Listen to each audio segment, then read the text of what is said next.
AFCON, Egypt reaches knockout stages after wild finale as Ghana crumbles. Egypt reached the Africa Cup of Nations knockout stages thanks to a 2-2 draw against Cape Verde in a stunning finale to Group B, as Ghana threw away a 2-0 lead to move to the brink of an early tournament exit.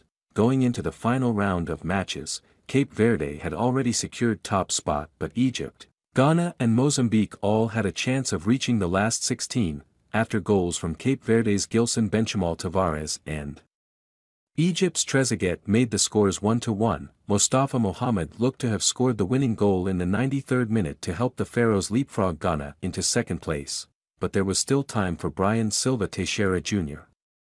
to find an equalizer for Cape Verde, leveling the scores in the 9th minute of added time to apparently send Egypt home from the tournament early. Several Egyptian players dropped to the turf in disbelief, thinking the country's 14-year AFCON drought had been extended. Their disappointment, however, would be short-lived, and they were quickly informed that Ghana had squandered its 2-0 lead thanks to goals from Mozambique in the 91st and 94th minute. That result meant the draw was enough to see Egypt through to the last 16. Relief will certainly be the overriding emotion for an Egypt team that has struggled to make much of an impression at the tournament so far. Talisman Mo Salah was watching on from the stands, and the team still remains hopeful he will be fit enough to return from injury should Egypt make it deeper into the knockout stages.